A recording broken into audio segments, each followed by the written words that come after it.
Essa é a voz da profecia, uma voz de esperança, que proclama a volta do Senhor. Jesus em breve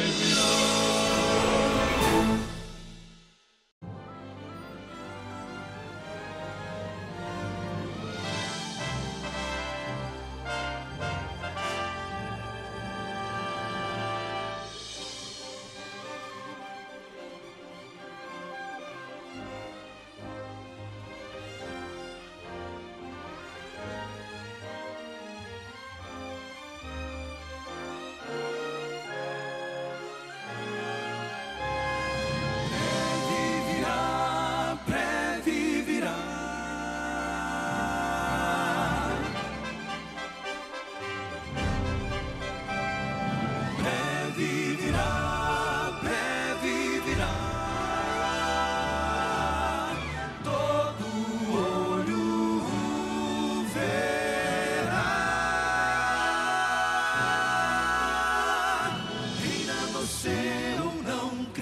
Você ou não, ele virá. A profecia diz, a palavra diz que ele virá. Esta é a voz da profecia, uma mensagem de fé e esperança que anuncia a volta do Senhor, porque a nossa salvação está agora, mais perto do que quando no princípio cremos. Vai alta a noite, vem chegando o dia.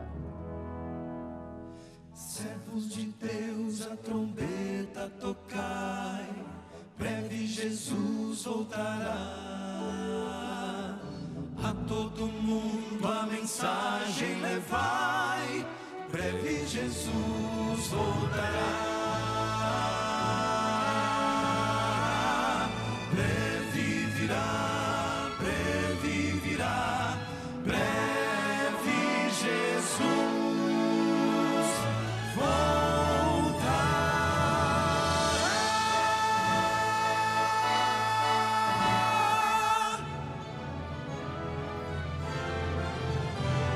Esteja preparado para quando ele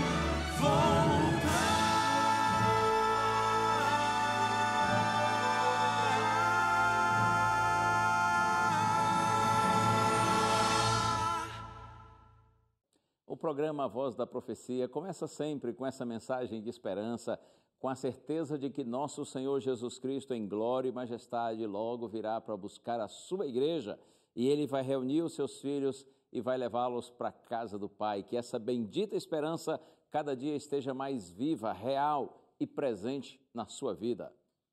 Um abraço para você que está nos acompanhando agora, seja onde for. Você que está aqui no Brasil, talvez em São Paulo, mais pertinho da gente, aqui em Jacareí, São Paulo, ou você que está em outro estado do Brasil, lá do norte, do extremo sul, no extremo leste, extremo oeste, em qualquer parte do país, ou mesmo você que também nos acompanha do exterior. E eu mando um abraço muito querido, muito especial para os nossos amigos que estão lá em Angola, na África. Há milhões de pessoas em Angola que assistem à TV Novo Tempo. Muito obrigado, você querido angolano, você angolana, pelo carinho da sua audiência, pelo amor, pela amizade que você tem para conosco, para com todos que trabalhamos aqui na Rede Novo Tempo de Comunicação. Um abraço para todos os africanos, para todos os asiáticos, para você também que vive na Europa, você que vive na Oceania, você que está aqui em outros países da América do Sul, América Central, América do Norte, enfim, no mundo todo. Bênçãos de Deus para você e para sua casa. E muito obrigado porque você escolhe estar aqui na Novo Tempo, o canal da esperança. Vamos ouvir hoje mais duas músicas do Quarteto Arautos do Rei. Nós vamos ver um lindo testemunho de alguém que no meio da tristeza tem sua esperança renovada pela certeza da ressurreição em Cristo Jesus. E eu vou ter, como sempre, o prazer de abrir a palavra de Deus para você. E hoje nós vamos pensar num tema sublime, que anima a gente, que coloca a gente para cima e para frente. a ressurreição gloriosa do nosso bendito Salvador. Estamos juntos, no ar, a voz da profecia.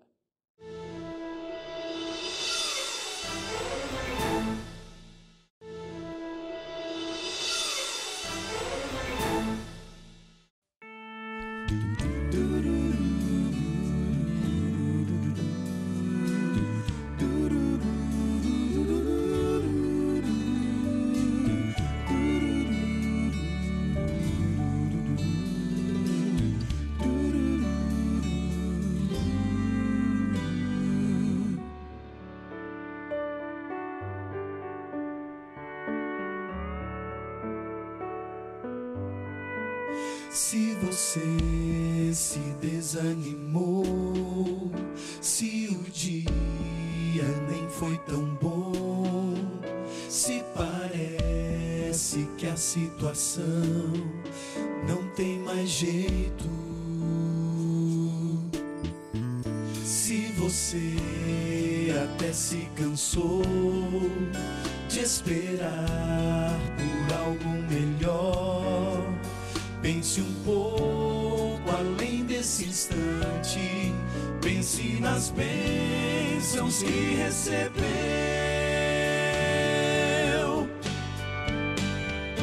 Conte as vezes que o sol já brilhou, conte as vezes que você respirou, conte as vezes que você já sorriu. Conte as bênçãos, muita gente não viu. Conte as vezes que você acordou, conte as vezes que alguém o abraçou. Conte as bênçãos, conte na sua mão. Conte as bênçãos, conte com gratidão.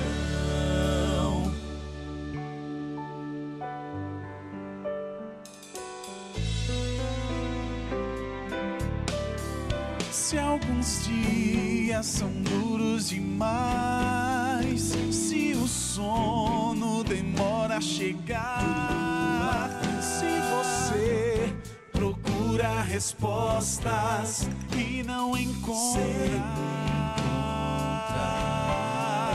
não pense que isso é o fim, não é o fim.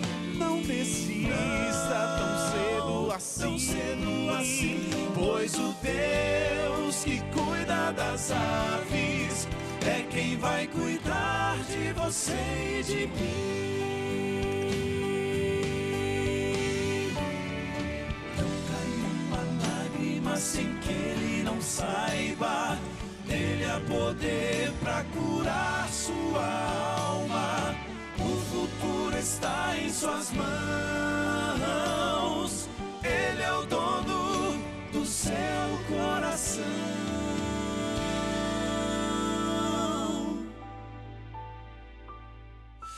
Conta as bênçãos, conta quantas são recebidas da divina mão.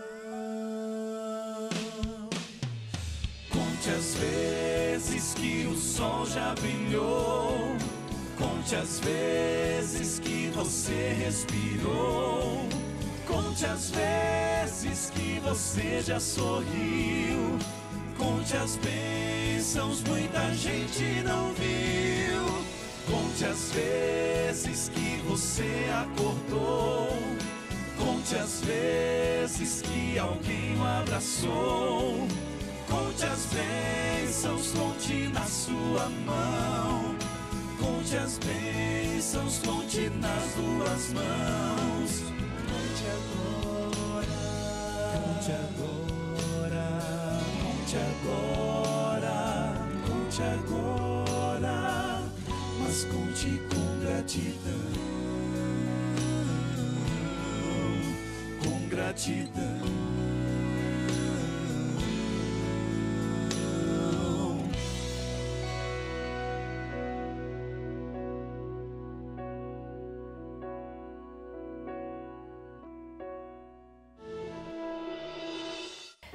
Eu me chamo Lúcia, Moro em Caraguatatuba, estado de São Paulo.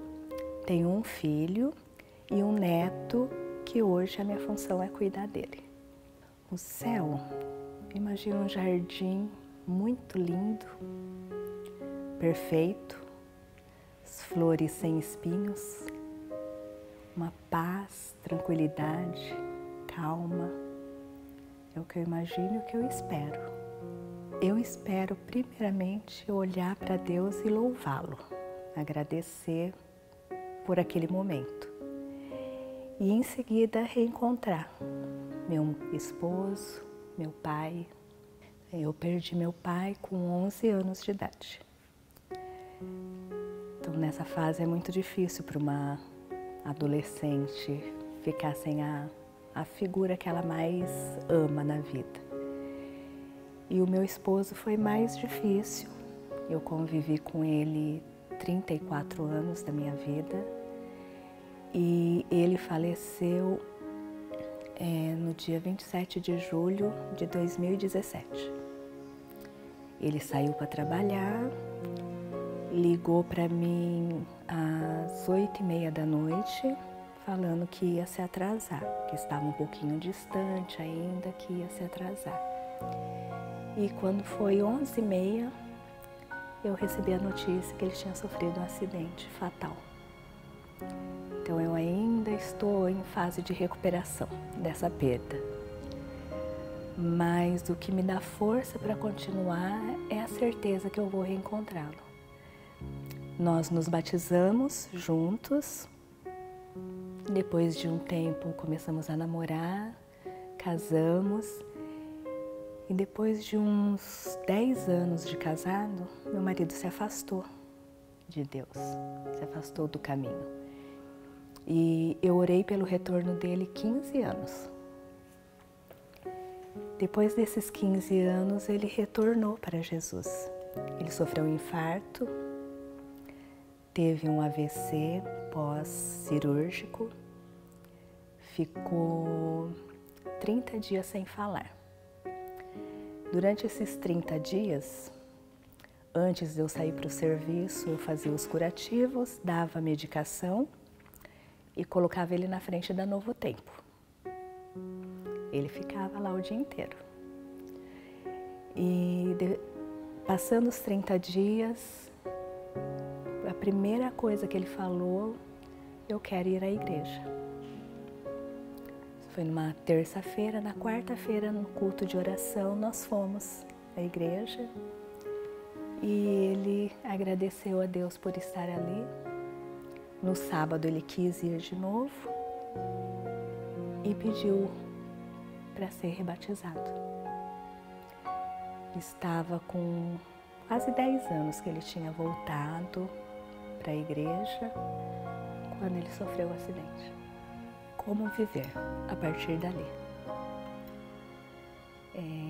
34 anos vivendo junto, viver sozinha é reaprender a viver. Foi a primeira coisa que eu pensei. O pastor foi até minha casa, ele que me deu a notícia, ele falou, eu sei que será difícil agora. Eu falei, agora não vai ser difícil. Agora é tantas coisas a fazer. Eu tive que ir até o local do acidente para fazer a liberação do corpo, fazer o translado do corpo para a cidade que a gente morava. Então é tanta coisa para fazer que não dá para pensar. O problema eu já sabia que seria o depois. E por isso que eu mudei para Caraguá, porque eu morava em Campinas, era coordenadora pedagógica de um colégio em Campinas, e só que lá eu estava sozinha. Meu filho morava aqui, então a decisão foi vir para cá, para recomeçar. No primeiro momento, eu só pedi a Deus que conduzisse a situação da melhor forma possível. E Deus foi muito bom. Então eu vi a atuação de Deus a cada instante. Então nos primeiros dias, nas primeiras semanas, Eu agradeci a Deus pela promessa que Ele faz de estar com a gente em meio às dificuldades e agradeci a cada dificuldade vencida. Passando os dias, vai caindo a ficha, a gente entra na casa vazia. Aí eu comecei a perguntar para Deus para que eu estava passando por aquela situação. Que eu acreditava que eu ia primeiro do que ele. Eu já tinha passado tantas dificuldades com ele quando ele saiu da igreja, tantas provações, e tentei permanecer firme na fé. E Deus operou o milagre dele voltar para os caminhos de Deus. Então, que eu achava que o sofrimento que eu tinha que passar neste mundo já tinha acontecido. Então, eu não ia passar por mais este sofrimento. E aí, o que me deixou muito angustiada, por isso eu falei da morte do meu pai, é que o velório e o enterro do meu marido aconteceu no dia do enterro e do velório do meu pai. No mesmo dia, no mesmo mês. Então, são datas que marcam e chocam, né?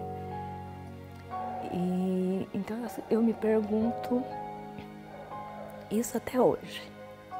O que Deus deseja de mim? E me coloco em suas mãos para Ele me usar enquanto Ele precisar. E aguardo o retorno para encontrar. Falo que são meus dois amores. Se Jesus não tivesse ressuscitado, como diz o apóstolo Paulo, seria vã a nossa fé. Mas Ele ressuscitou. Por isso todos os filhinhos de Deus, que já perderam pessoas queridas, porém têm a esperança de revê-las, porque esses que morreram, morreram confiantes no Senhor. Todos esses filhos de Deus que morreram esperançosos em Cristo, desejosos da vida eterna, e todos os que ficam esperam revê-los um dia. Oh, sim, os que já morreram e os que vivem, ninguém está sendo enganado pelo Senhor, muito pelo contrário, porque nós vamos sim nos encontrar com aqueles nossos queridos que descansaram confiando no Senhor. Quando Jesus voltar em glória, eles sairão da sepultura com um corpo novo, perfeito, imortal e glorificado, e nós vamos estar com eles para sempre na presença do Senhor. Oh, não vejo a hora de dizer isso outra vez para você, daqui a pouquinho, logo depois do intervalo, nós vamos pensar na ressurreição de Jesus e a certeza de que, como Cristo ressuscitou, então não é vã, não é sem valor a nossa fé. Fique com a gente, o intervalo é rapidinho e eu já volto para juntos nós estudarmos a palavra de Deus.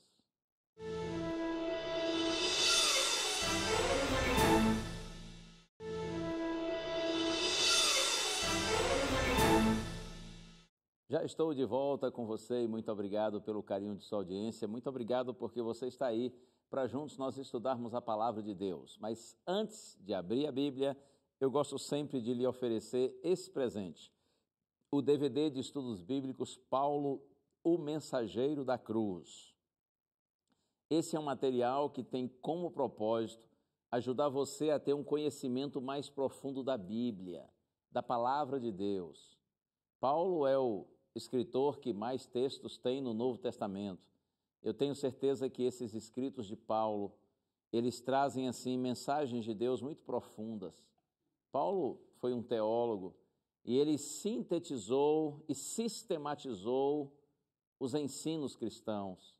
Oh, a gente se encanta quando estuda Paulo. Eu tenho certeza que você vai amar esse material se você pedi-lo e assisti-lo realmente, né?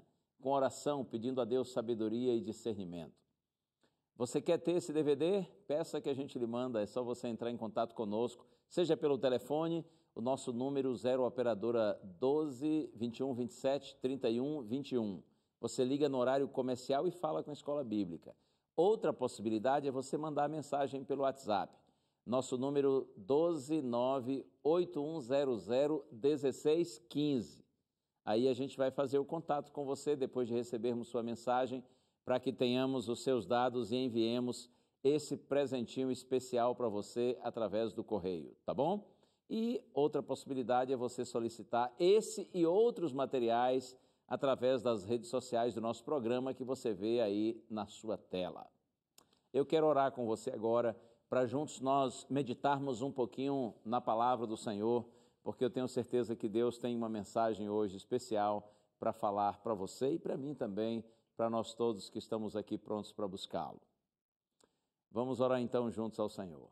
Pai querido, nesta hora sublime, Senhor, nós te suplicamos por tua bondade, permanece conosco e fala, Senhor, ao nosso coração, por meio da tua santa palavra. Nós oramos no nome santo de Jesus. Amém. Pois bem, como eu disse para você, hoje nós vamos pensar um pouquinho no tema da ressurreição de Cristo. Oh, que assunto maravilhoso! É bom a gente sempre relembrar esse assunto, por mais que nós já o conheçamos, porque, afinal de contas, é pelo fato de Jesus ter ressuscitado que nós temos certeza de que um dia, se morrermos antes de Jesus voltar, nós também ressuscitaremos, porque o nosso Senhor tem poder sobre a morte. Já abri a Bíblia aqui, Evangelho de João, capítulo 20, verso 1, está escrito assim: No primeiro dia da semana, Maria Madalena foi ao sepulcro de madrugada, sendo ainda escuro, e viu que a pedra estava revolvida. O texto diz que Maria Madalena, no primeiro dia da semana, no domingo, ainda de madrugada, ela foi ao sepulcro e viu que a pedra estava revolvida. Que pedra é essa? E quem foi que removeu essa pedra? Eu gosto de ver que em Mateus existem mais detalhes a esse respeito. E eu já mostro aqui para você, Evangelho escrito por Mateus, no capítulo 28. A partir do verso 62, está escrito que no dia seguinte ao sepultamento de Cristo, você se lembra, Jesus morreu numa sexta-feira, não é? Então, quando foi no sábado, os principais sacerdotes e líderes lá de Israel, líderes religiosos de Israel, está escrito aqui a partir do verso 62, que os principais sacerdotes e fariseus, eles foram a Pilatos, que era o governador da Judéia, e eles disseram assim: olha, enquanto aquele enganador, aquele trapaceiro, mentiroso, estava vivo, ele disse que iria ressuscitar ao terceiro dia. Então os sacerdotes disseram assim a Pilatos: olha, para não aconteça que os discípulos dele venham, roubem o corpo dele e digam que ele ressuscitou dos mortos, para que não aconteça esse engano e esse segundo engano se torne ainda pior do que o primeiro, então nós queremos lhe pedir, governador, que o senhor mande soldados para que vigiem a sepultura de Jesus Cristo. E aí está escrito que Pilatos disse assim para os fariseus e sacerdotes: ok, vocês têm aí uma escolta, uma guarnição, vocês podem pegar esses soldados aí, podem fazer o que vocês quiserem, eu não me importo. Então os soldados foram e passaram a vigiar o sepulcro de Cristo, que era uma espécie assim de uma caverna, a sepultura onde Jesus foi colocado, e inclusive eles colocaram uma grande pedra fechando a entrada da sepultura, da caverna, e selaram essa pedra com um selo romano. O selo ficava preso ali na pedra e ao mesmo tempo na entrada da caverna, de maneira que se fossem tirar a pedra, romperiam o selo. Ora, e era pena de morte romper um selo romano. Então, a sepultura foi fechada, foi selada e ficou sendo vigiada por aqueles soldados. E eu poderia dizer para você que essa pedra selada, nós poderíamos dizer assim, que ela se torna um símbolo do poder e da autoridade humana. Essa pedra selada, eu diria para você que é um símbolo da imposição de um poder político e religioso. A pedra selada é um símbolo da corrupção contra a honestidade, do triunfo do mal sobre o bem. A pedra selada é um símbolo da palavra humana como ponto final. Seria o fim das possibilidades e das esperanças do pecador. Mas a Bíblia diz que aquela pedra foi removida, que o selo foi rompido. Oh, glória a Deus! Eu vou ler aqui, Mateus capítulo 28. Agora, a partir do primeiro verso, está escrito assim: No findar do sábado, ao entrar o primeiro dia da semana, Maria Madalena e a outra Maria foram ver o sepulcro, e eis que houve um grande terremoto, porque um anjo do Senhor desceu do céu, chegou-se e removeu a pedra e assentou-se sobre ela. O seu aspecto era como um relâmpago e a sua veste alva como a neve. E os guardas tremeram, espavoridos, e ficaram como se estivessem mortos. Quem foi que removeu a pedra? O anjo do Senhor. O texto diz que o anjo veio, removeu a pedra e se assentou sobre ela, aquela grande pedra que fechava, que selava, que estava ali diante da sepultura de Jesus. E eu vou continuar a leitura agora no verso 5. Mas o anjo, dirigindo-se às mulheres, disse: Não temais, porque sei que buscais Jesus, que foi crucificado. Ele não está aqui, ressuscitou como tinha dito. Vinde ver onde ele jazia, e depois depressa, e dizei aos seus discípulos que ele ressuscitou dos mortos. E vai adiante de vós para a Galiléia, ali o vereis, é como vos digo. Retirando-se elas apressadamente do sepulcro, tomadas de medo e grande alegria, correram a anunciá-lo aos discípulos. E eis que Jesus veio ao encontro delas e disse: Salve! E elas, aproximando-se, abraçaram-lhe os pés e o adoraram. Então Jesus lhes disse: Não temais, ide avisar a meus irmãos que se dirijam à Galiléia e lá me verão. Que coisa tremenda, hein? O anjo de Deus desceu do céu, removeu a pedra, destruiu aquele selo e se assentou sobre a pedra. E ele diz agora a essas mulheres: digam aos discípulos de Jesus que ele ressuscitou dos mortos. É assim mesmo. E elas têm o privilégio de verem o próprio Cristo glorificado e abraçam os pés de Jesus. Que coisa linda, não é? A pedra estava fora de lugar, a pedra foi removida. Se a pedra no lugar e selada era um símbolo da autoridade humana, pois agora eu digo para você que a pedra removida é um símbolo da soberania divina, da permanência da palavra de Deus. Lembra lá de Isaías capítulo 40, está escrito assim, que o homem é como uma erva, como uma planta, e a glória do homem é como a flor da erva. E o profeta diz assim: murcha-se a erva e cai a sua flor, mas a palavra do nosso Deus permanece para sempre. Por isso que eu digo para você, a pedra removida é um símbolo da soberania divina. É uma garantia de que a palavra de Deus prevalece contra a palavra do homem. A pedra removida é um símbolo da certeza de que as portas do inferno não prevalecerão contra os desígnios de Deus. A pedra removida é a garantia de que o reino de Deus é indestrutível, de que a morte será vencida. Está escrito, não é?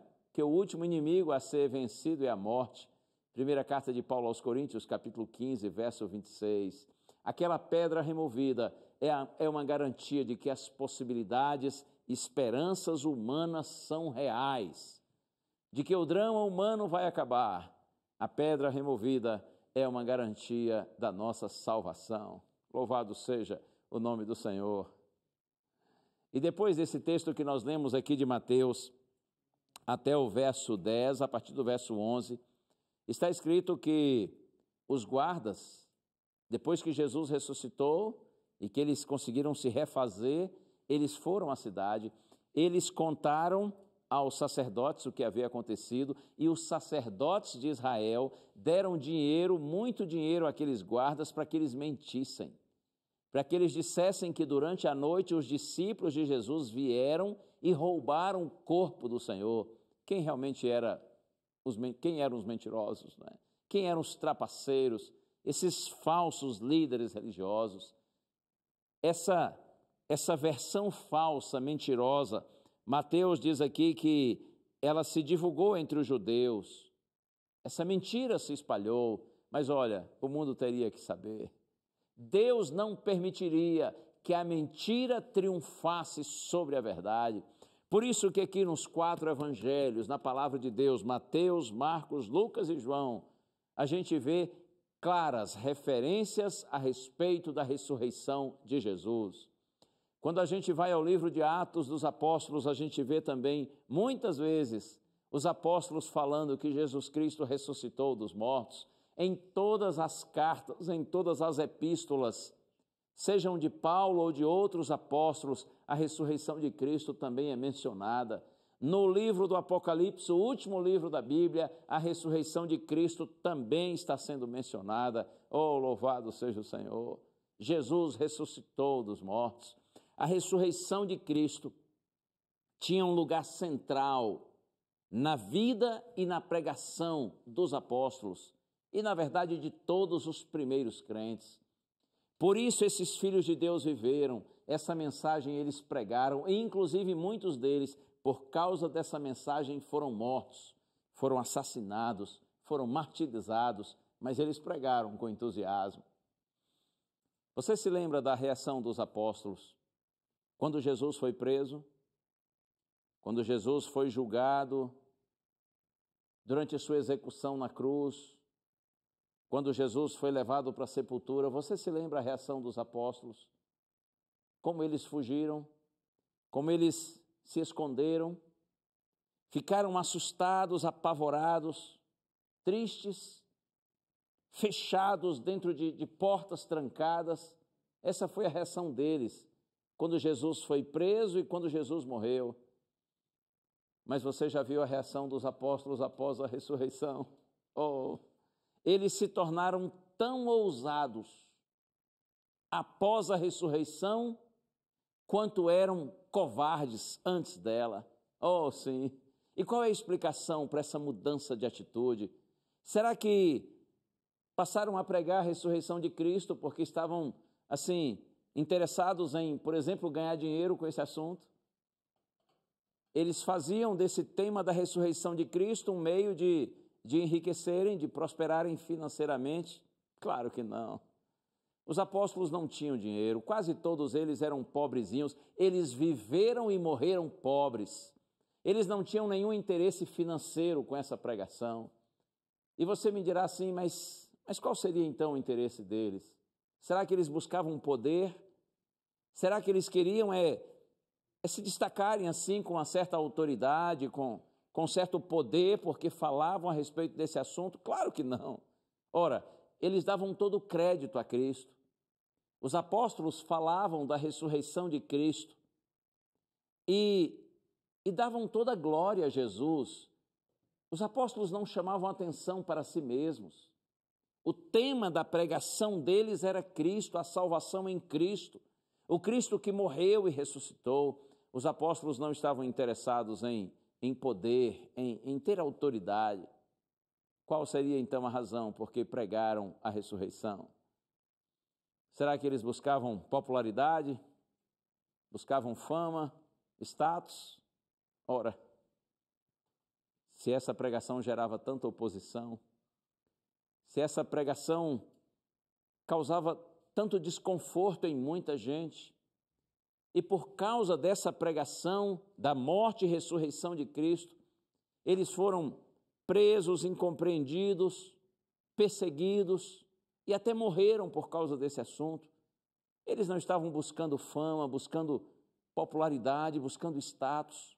Só existe uma explicação para esses homens tão covardes quando Cristo foi preso e crucificado se tornarem tão corajosos depois da ressurreição de Jesus. A explicação é única, a explicação é esta: eles viram o Cristo ressuscitado, eles receberam o Espírito Santo prometido pelo Senhor Jesus Cristo, o Consolador. Se você tem alguma dúvida quanto à ressurreição de Jesus, é só olhar para os discípulos, é só olhar para os apóstolos.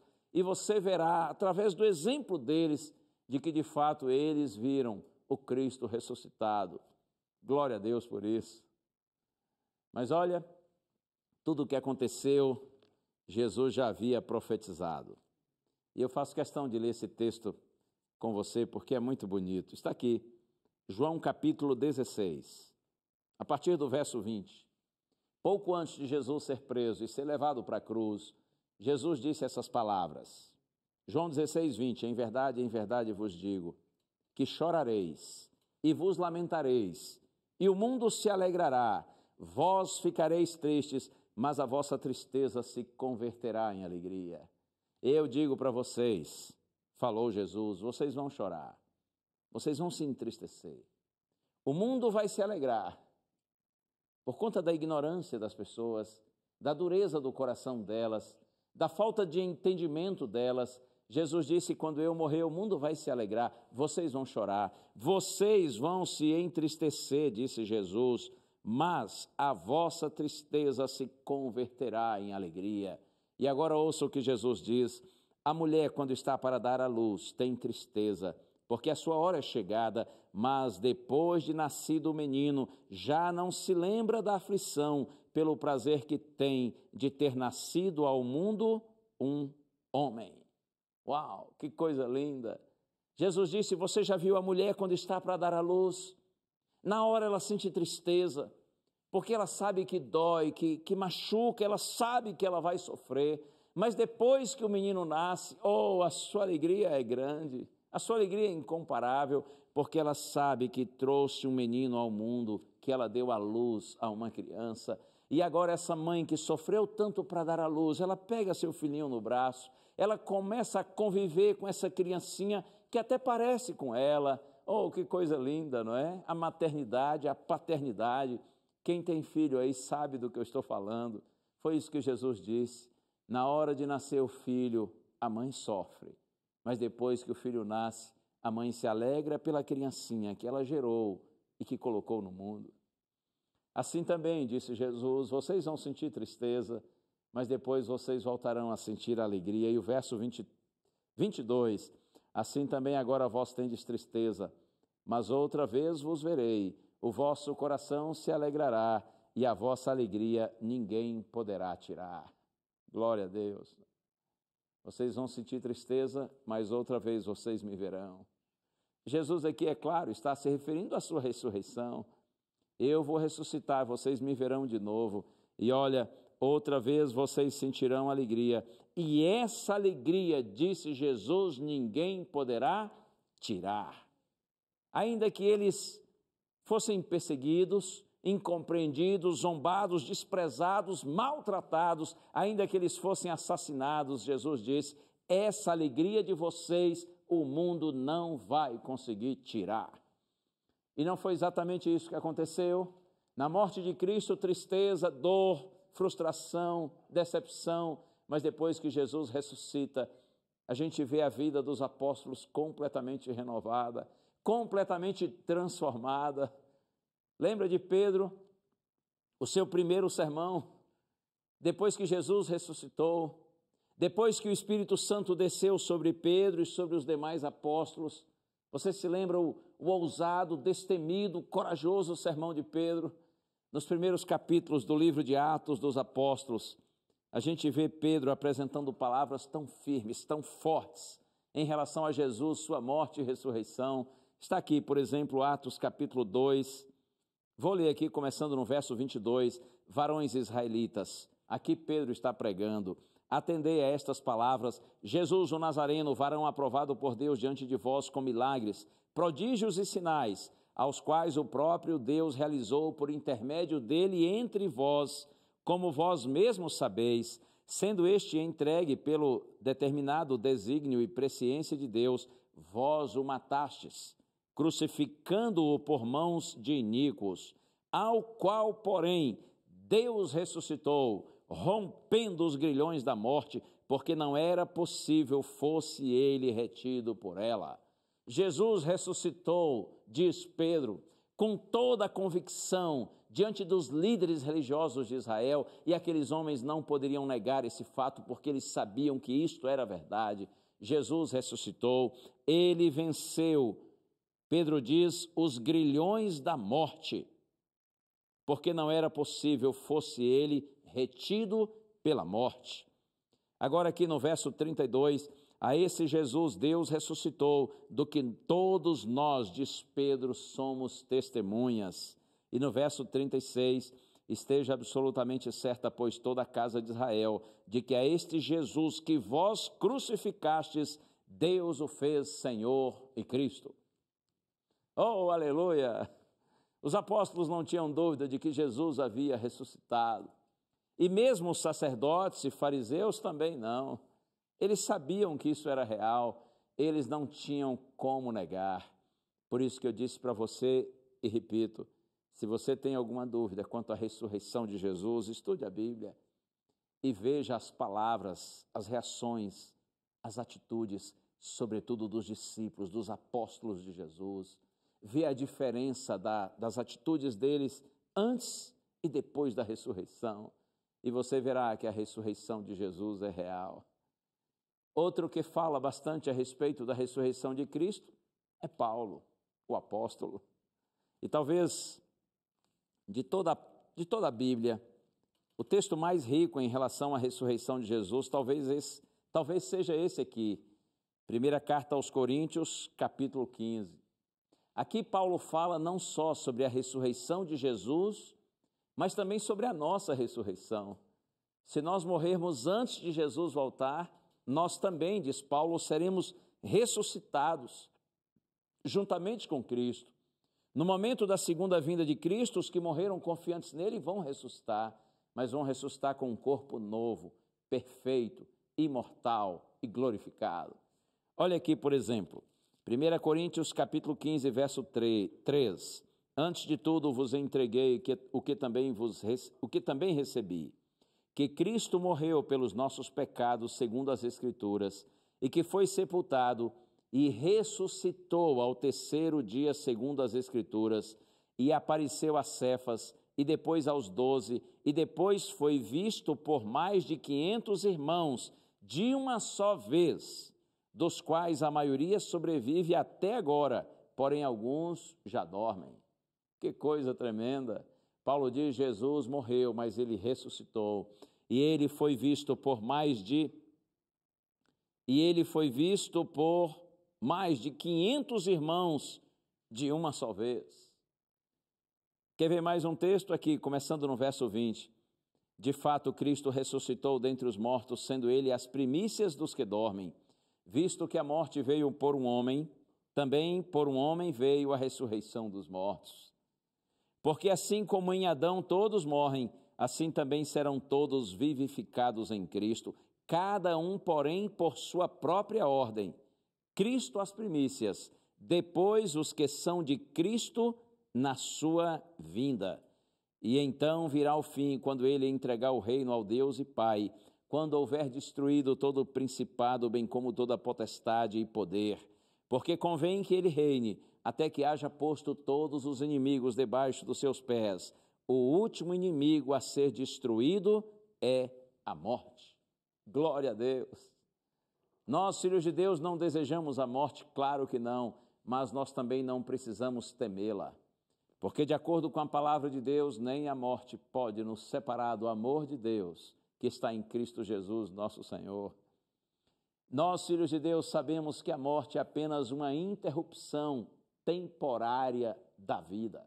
Porque se em Adão todos morremos, em Cristo nós todos temos a certeza plena de que nós seremos ressuscitados em sua segunda vinda e Deus nos dará um corpo novo e glorificado. Eu gosto do texto de João, quando ele estava lá na ilha de Pátimos, no mar Egeu. João foi exilado nessa ilha por ser um pregador do Evangelho, mas você sabe que ali João recebeu as visões do Apocalipse, não é? Ele estava sozinho, longe das pessoas que ele amava, mas o próprio Cristo glorificado foi visitá-lo em Pátimos. Lá em Apocalipse capítulo 1, no verso 17, João diz assim que quando ele viu Jesus, Quando ele viu Jesus, ele caiu a seus pés como morto.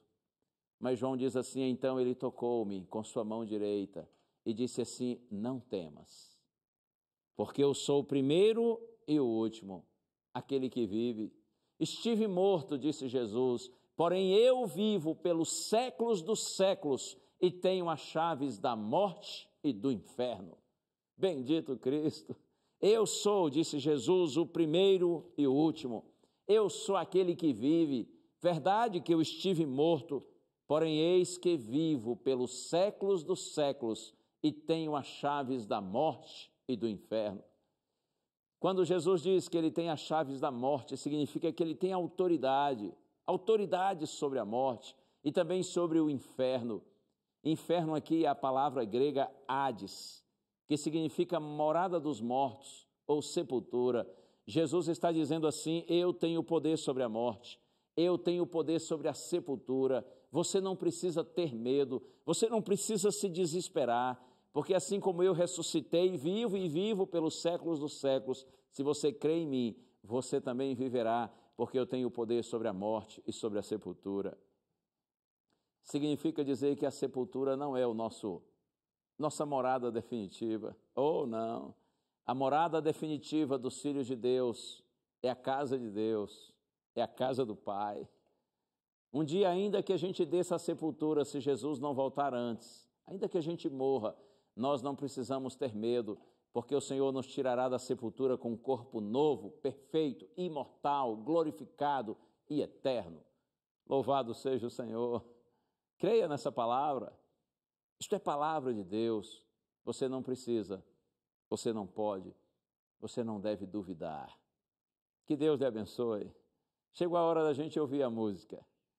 O Quarteto Arautos do Rei vai cantar, e essa música, claro, traz muita esperança para a gente, traz alegria, traz certeza de que em Cristo raia, nasce, surge um novo dia para você e para mim. Ouça com meditação: Arautos do Rei, raiou o dia.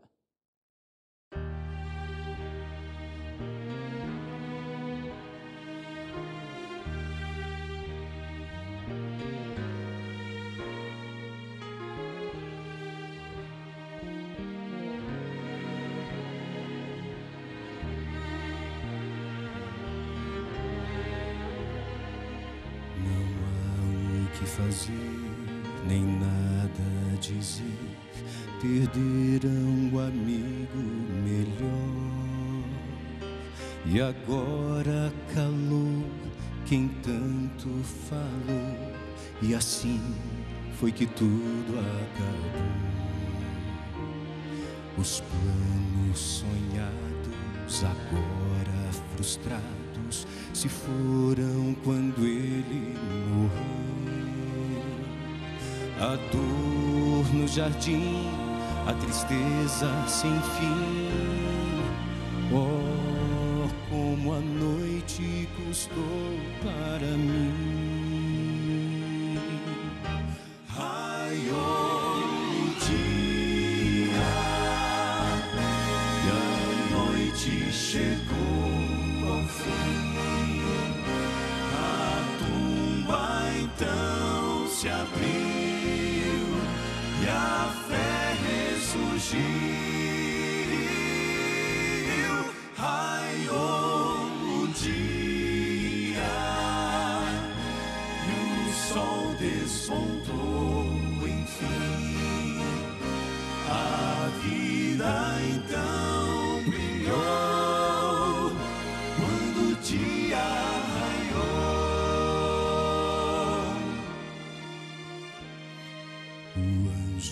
a visão, o ser em sua mão, as bodas, a água, o pão. Mas tudo passou, a turba levou o filho que amava e criou. Na hora da morte, tentando a sorte, disseram: ele é tão comum. No entanto, Maria sabia e sentia que o seu filho ressuscitaria. Raiou o dia e a noite chegou ao fim. A tumba então se abriu e a fé ressurgiu. Raiou o dia e o sol despontou, enfim. A vida então brilhou quando o dia raiou. Raiou o dia e o sol despontou, enfim. A vida então brilhou quando o dia raiou.